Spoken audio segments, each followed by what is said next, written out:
The name agenda is given, particularly in the Lutheran Church, to the official books dealing with the forms and ceremonies of divine service. The term, its equivalents before the Reformation, term agenda occurs twice in the 9th canon of the Second Synod of Carthage, and in a letter of Innocent I. The name was frequently employed in a more specific sense, as agenda missarum, for the celebration of the Mass, agenda dii, for the office of the day, agenda mortuarum, for the service for the dead, agenda matutina, and agenda vespertina, for morning and evening prayers. As the designation of a book of liturgical formulas, it is stated by Ducange to have been used by Johannes de Genua, but in the only published work of Johannes the name does not occur. There is no doubt, however, that with the development of the ritual of the Church, the classification of liturgical formulas for the use of the parochial clergy became common. Such books of procedure were known by various names, e.g., manual, obsequial, benedictional, ritual, and agenda. The last title was given especially to the church books of particular dioceses wherein the general ritual of the Church was supplemented by ceremonial features of local origin, as the agenda for Magdeburg of 1497, or the Liber Agendum Secundum Ritum Ecclesiae Diocesis Schleswigensis of 1512. The use of the term in the Roman Catholic Church, however, practically ceases with the Reformation, though a few instances occur in the 16th and 17th centuries. In the evangelical churches, on the contrary, with the title Kirchenbuch, it speedily came to be the accepted designation for authoritative books of ritual. In the early days of the Reformation, the agenda not infrequently constituted part of the Kirchenordnung, general church constitutions of a state. But in the course of time, the separation of the formulas of worship from the legal and administrative codes of the Church was effected. Lutheran changes in Roman Catholic agenda. The earliest attempts at a reformation of the Roman ritual were naturally concerned with the Mass. The innovations consisted of the omission of certain parts of the Roman ceremonial and the substitution of German for Latin. Instances of the use of the vernacular in the celebration of the Mass occurring as early as 1521 to 22. In 1523 Martin Luther published his Latin Mass, revised in accordance with evangelical doctrine, and 3 years later he gave to the world his Deutsche Messe und Ordnung des Gottesdienst, the use of which, however, was not made obligatory. In the same year appeared his Book of Baptism, in 1529 probably his Book of Marriage, and during the years 1535 to 37 the formula for the ordination of ministers. In the Kirchenordnung and of the time orders of worship occur, as in Thomas Munz's Deutsche Kirchene MPT of 1523, and the Landesordnung of the Duchy of Prussia in 1525. For this time to the end of the 16th century, the Protestant states of Germany were busied with the task of remodeling their ecclesiastical systems and formularies of worship, the work being carried on by the great theologians of the age.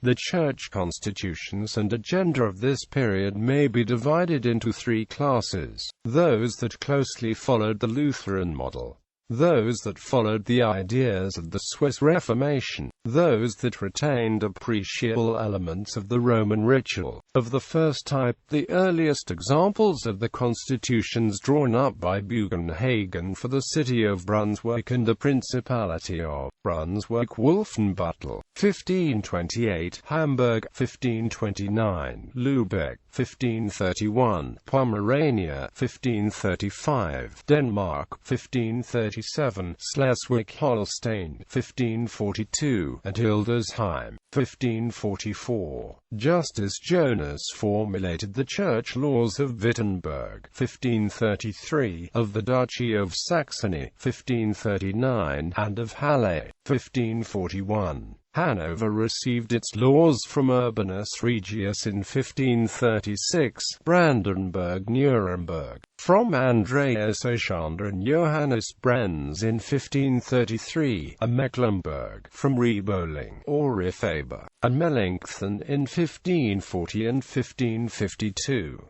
Among the states that adopted constitutions of the reform type were Hessen-Nassau, between 1527 and 1576, more closely, Württemberg, 1536, the Electorate of the Palatinate, 1554, and Baden, 1556.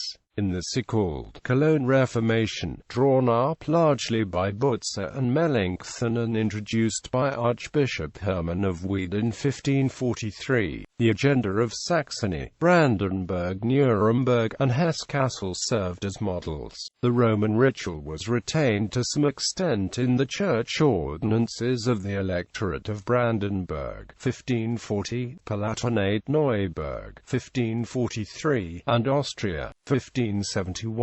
Of this type, too, were the ordinances drawn up by Melanchthon, Bugenhagen, Major, and others, for the Electorate of Saxony in 1549, but these never went into effect, giving place in 1582 a constitution Lutheran in character. The 30 Years' War exercised a disastrous influence on the entire ecclesiastical system of Germany, and particularly on church discipline. The work of restoration, however, was begun almost immediately after the cessation of hostilities, but so great was the moral degradation in which the mass of the people was plunged, so low was the standard of education and general intelligence, that in the formulation of new ecclesiastical laws the governments, of necessity, assumed a far larger share of authority over the affairs of the Church than they had possessed before the war. This increased power of the government was apparent not only in a closer supervision over the ecclesiastical administration, but also in the enforcement of a stricter adherence to the formulated modes of worship, of the agenda promulgated after the war. The most important were those of Mecklenburg,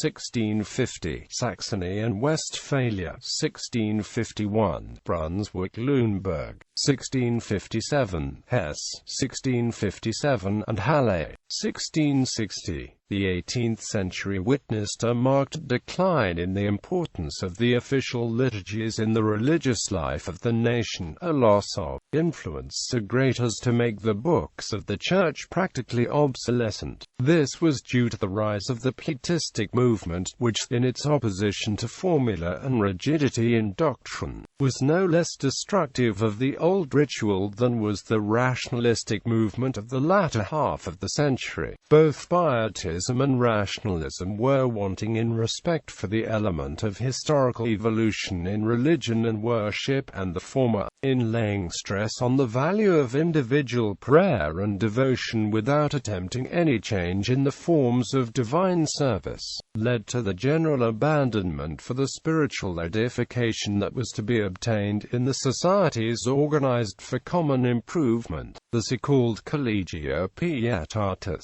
Rationalism, in lending its own interpretation to the ritual, deprived it of much of its practical bearing, and necessitated, in consequence, a radical reconstruction of the prayers and hymns of the Church. But a no less important cause of change in liturgical forms is to be found in the growth of social distinctions and in the rise of a courtly etiquette that sought, with success, to impose its standards of manners and speech on the ceremonies and language of the Church. The etiquette of the salon entered the Church, and the formula, "Take thou and eat," at the Lord's Supper, was altered to "Take ye and eat," when the communicants were of the nobility. The Consistory of Hanover in 1800 granted permission to its ministers to introduce during public worship such changes in language, costume, and gesture as would appeal to the tastes of their refined audiences. Quote, "As a result, the old official agenda passed thus generally out of use and were replaced by books of worship representing the views of individual ministers. The agenda in the Reformed Church. In the evangelical churches outside of Germany, books of ritual were drawn up during the early years of the Reformation. In 1525, Zwingli published the Order of the Masses celebrated at Zurich and a formula of baptism based on the Book of Baptism, issued by Leo Jude in 1523.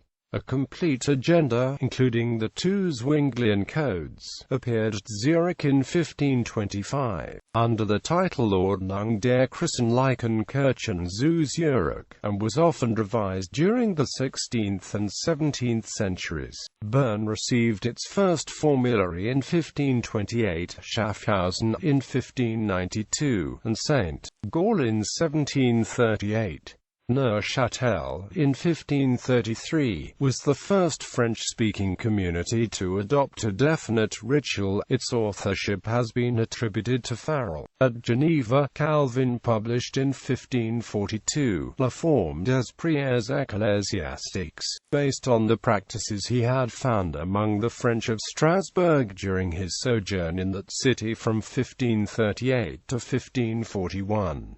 The Strasbourg ritual was followed also by the French in London, and by many churches in France itself, deserving of special mention are the constitutions drawn up in 1550 by Johannes Lasco for the fugitives from the Netherlands resident in England. They form the first comprehensive formulation of the ritual of Calvinistic Protestantism, and are still in force in the Netherlands Church. Revival of agenda by Frederick William III. In Germany, the return to a uniform, authoritative mode of worship was begun by Frederick William III of Prussia in the early years of the 19th century. After 1613, the royal family of Prussia were adherents of the Reformed creed, but the king's personal beliefs were entirely Lutheran. After the campaign of Jena, he entrusted the task of drafting a ritual to Ruhlmann Friedrich Eilert, whose work, however, failed to receive the king's approval because the author had fallen into the then common error of the writers of liturgies, namely, of paying little regard to the historical development of the evangelical forms of worship. Frederick William protested vehemently against these newly fabricated rituals, and asserted the necessity of going back to Father Luther. Quote,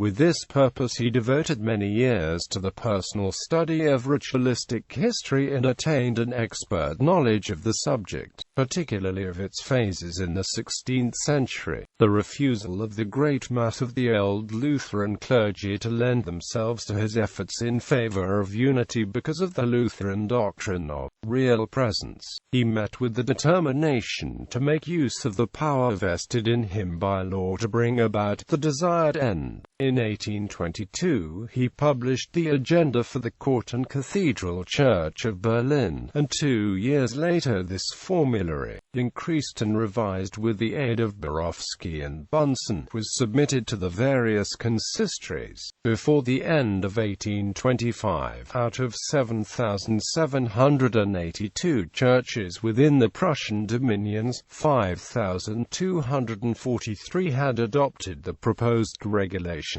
In spite of a bitter polemic, in which Schleiermacher led the assault on the king's innovations, the new regulations were introduced in all the provinces before 1838.